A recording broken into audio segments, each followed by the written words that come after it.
From Hollywood Park, the beautiful track of the lakes and flowers, it's the race of the week. Today featuring the Hollywood Juvenile Championship. Brought to you by the Miller Brewing Company. If you've got the time, we've got the beer.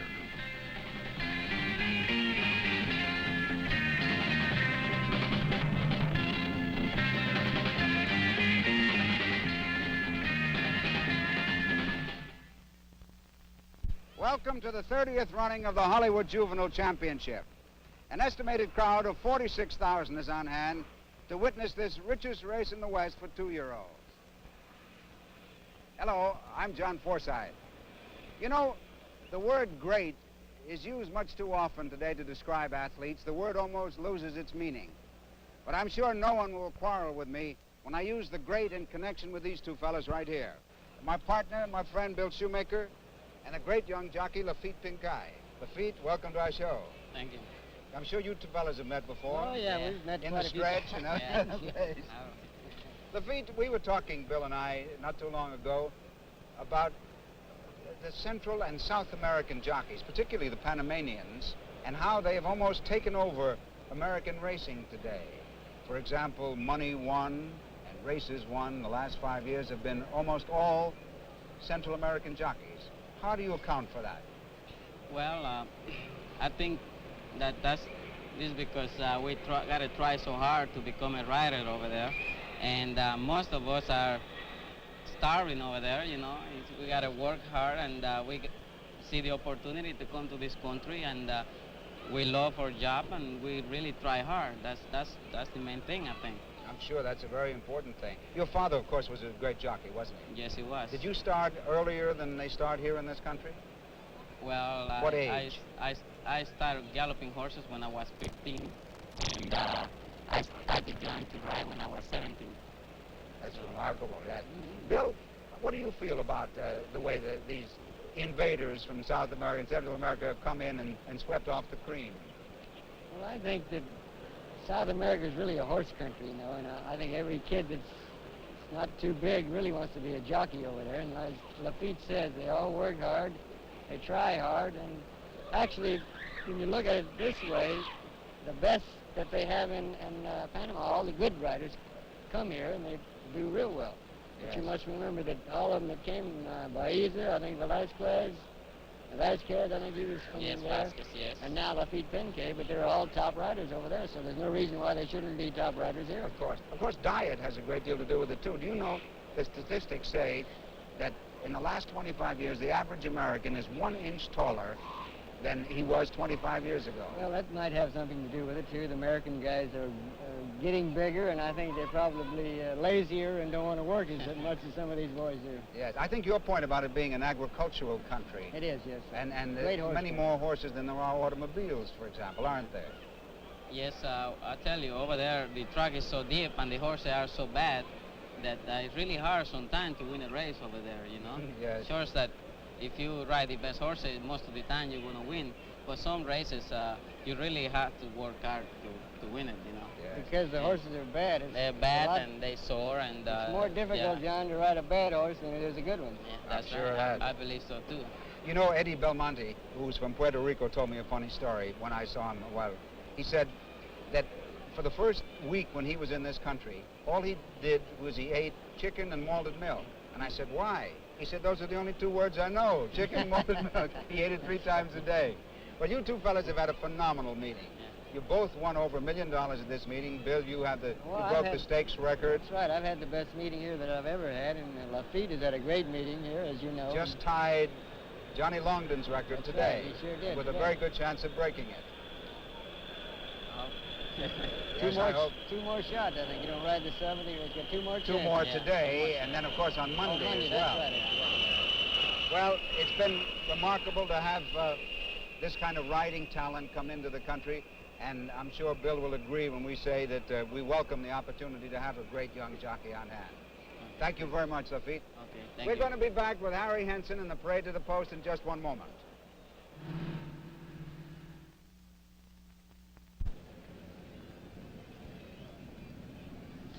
The horses are going on the track now, ladies and gentlemen, for this, the 32nd running of the Hollywood Juvenile Championship. These are 2-year-olds. The distance is 6 furlongs on the main track, and the gross purse is a big one, $158,500, with $101,000 going to the winning owner.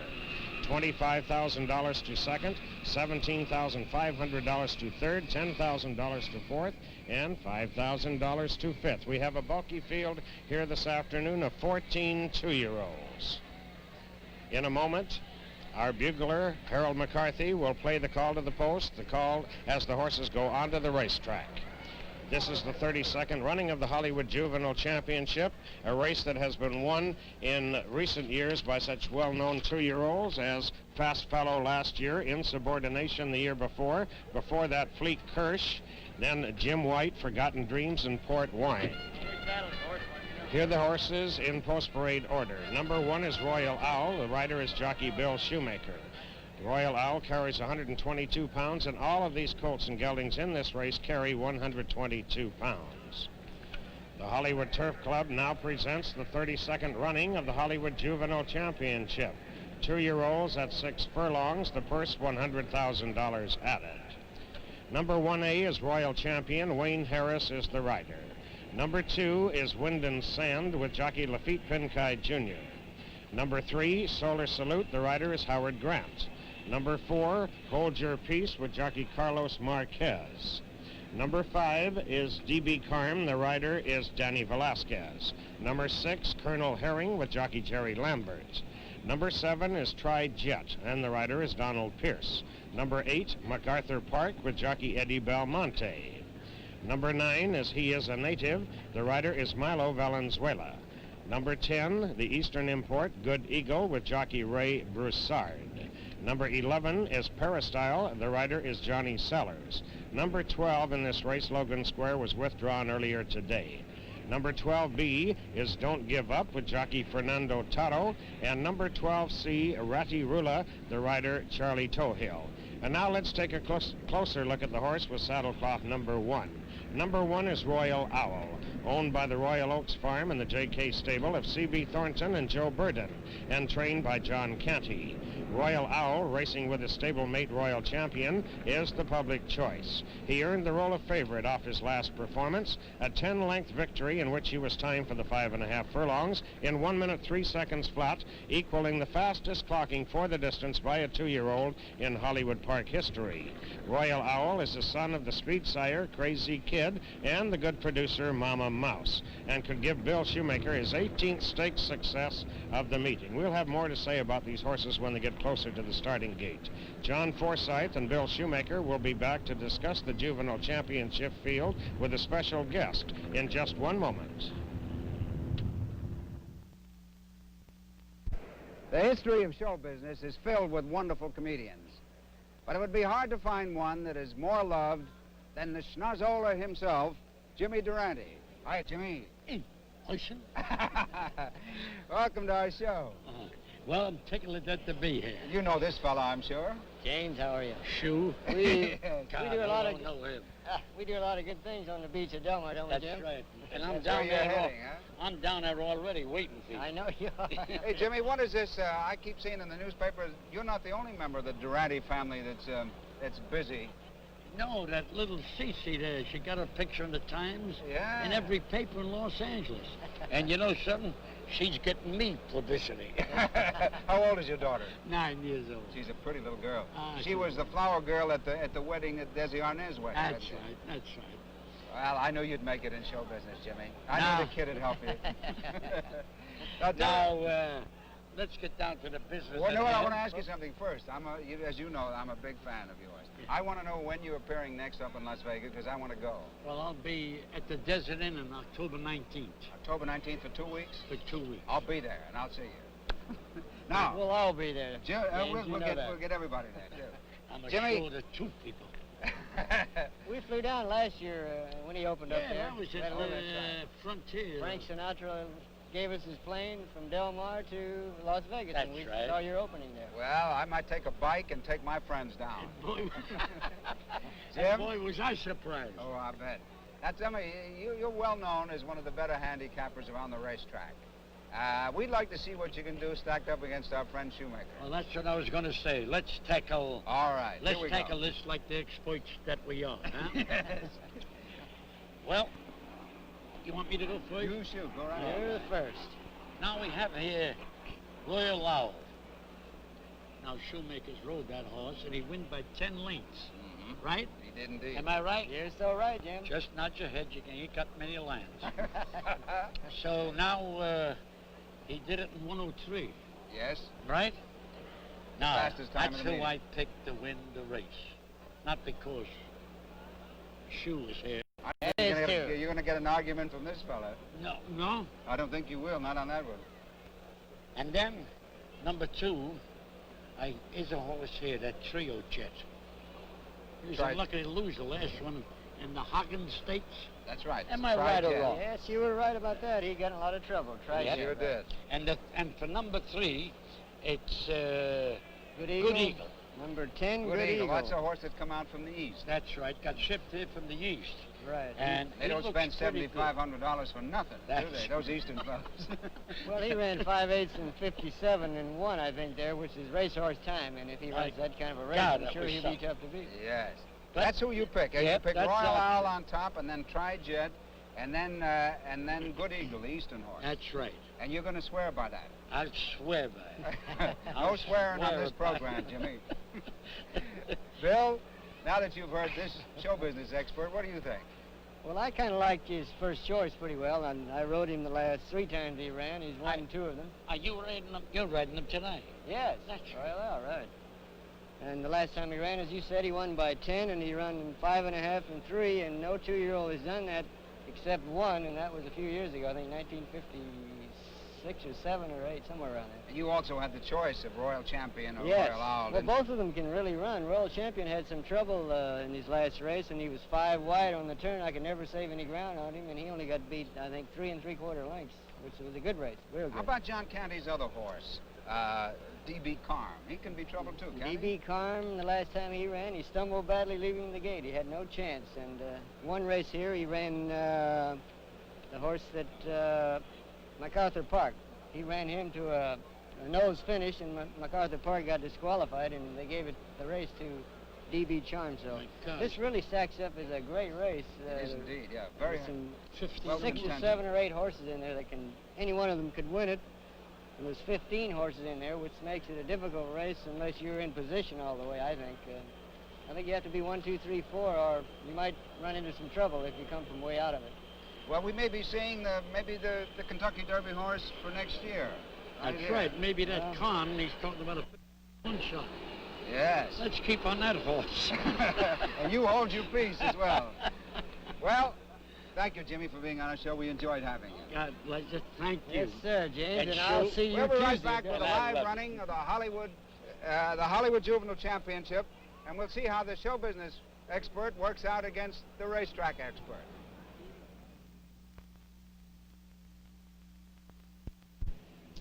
Now the field is moving closer to the starting gate, which is located at the 6 furlong chute. Let's take a look now at some of the more prominent starters in this bulky lineup. We've already told you about Royal Owl, number 1. He and his stablemate, Royal Champion, are the short price favorite here today.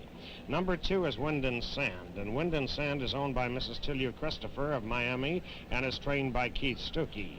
Wind and Sand is a son of former stakes stars Windy Sands and Sea Eagle, and he has never been worse than 3rd in 4 starts. He was purchased at the Del Mar yearling sales for $16,400. Wind and Sand won his Hollywood Park debut by 10 lengths, and in his most recent start, he was second to MacArthur Park in the Portula Stakes. Number 6 is Colonel Herring. Colonel Herring is owned by Gerald Wilson of Temple City. Farrell Jones is the trainer. Colonel Herring is one of 3 colts supplemented to the race at a cost of $7,500.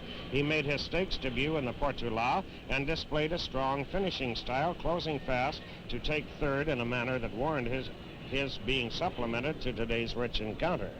Number 7 is Tri-Jet, and Tri-Jet is owned by Fred W. Hooper of Miami. Johnny Russell is the trainer. Tri-Jet won the first 2 starts of his career and then finished 3rd in a division of the Haggins Stakes. He was injured in that contest and is coming back to action today after being idle since June the 15th. But he has trained smartly, and Don Pierce, who is in the saddle, scored his first 100 grand victory, the first of his career, when he won the 1959 Juvenile with Noble Noor.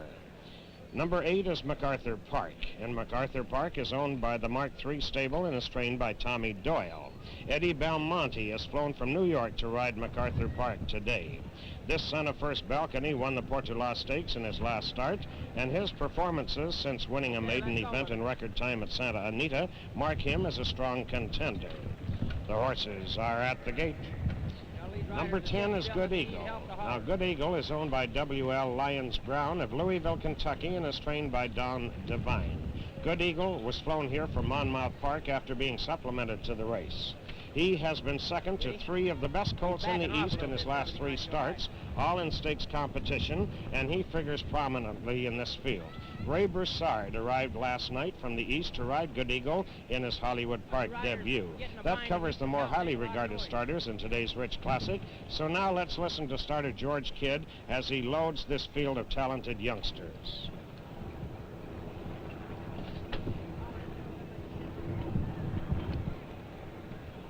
Yeah, because that helicopter's up there and it still can't hear me.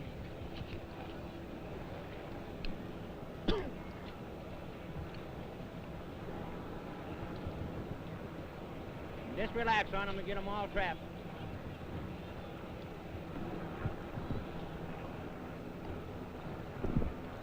You need some help out there, Pierce? Well, make some noise. This is really a gate load. All 14 stalls on the starting gate being used. 14 starters in this Hollywood Juvenile Championship.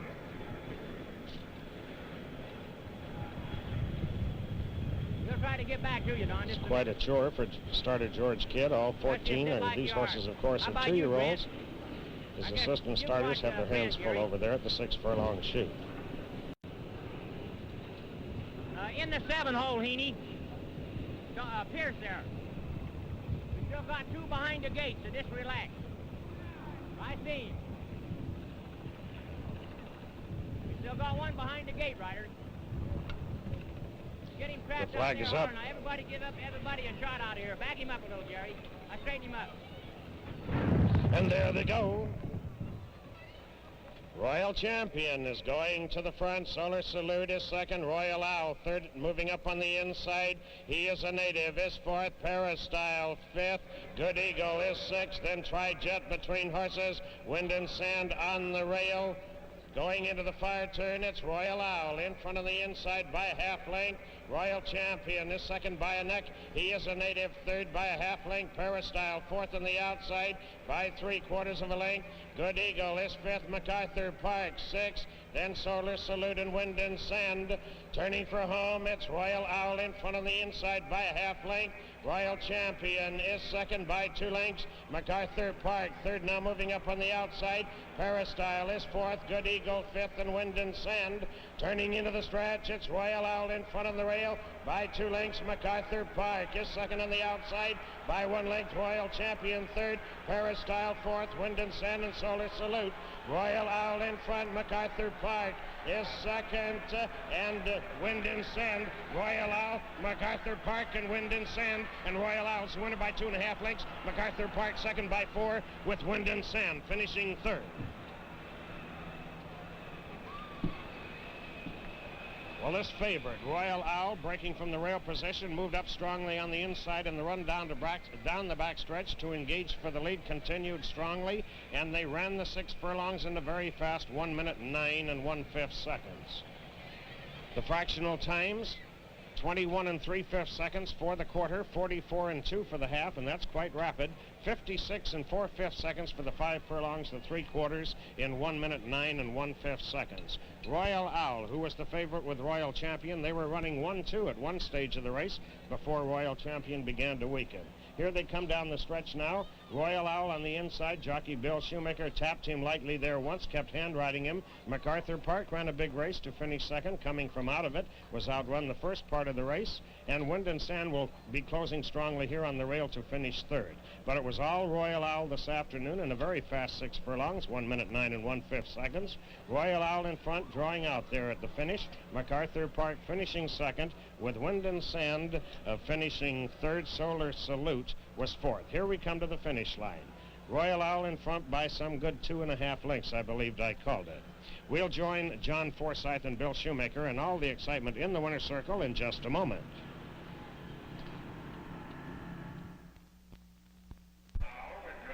I'm standing down here with John Canty, the trainer of this fine 2-year-old. John, it was a superb race, tied the record. Oh, absolutely, a superb race.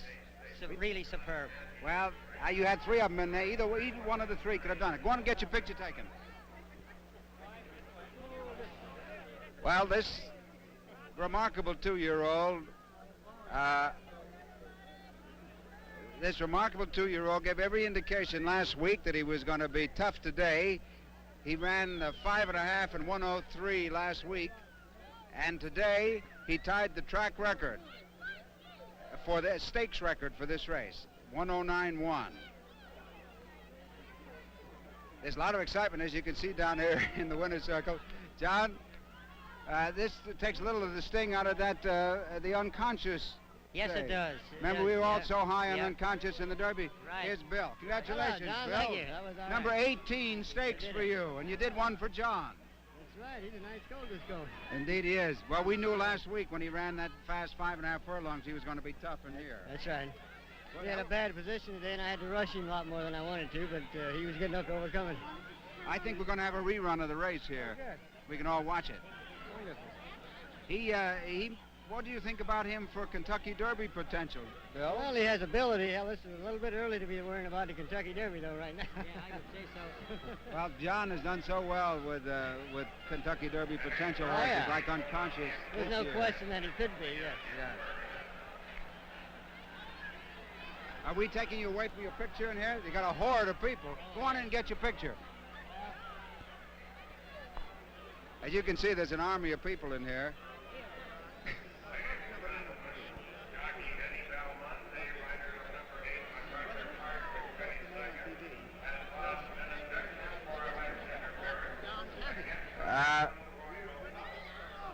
We have an inquiry here. So the race is not official as yet. Jockey Eddie Belmonte lodged a complaint against number 1. Eddie Belmonte on the 2nd horse, MacArthur Park. So there'll be a slight delay here. There'll be a slight delay here while stewards examine the photos. And as soon as they do, we'll get the prices up. Bill? Bill Shoemaker? Has Bill left? The first horse, unofficially, of course, is Royal Owl. The 2nd horse was MacArthur Park, and the 3rd horse was Wind and Sand.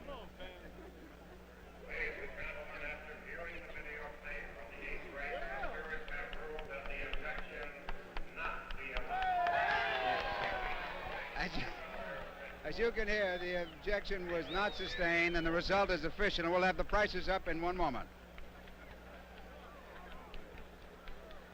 The winner was number 1, Royal Owl. The 2nd horse, number 8, MacArthur Park, and the 3rd horse, number 2, Wind and Sand, and there are the prices. On behalf of Bill Shoemaker and Harry Henson, I want to thank you for watching us here, and we'll see you all next year.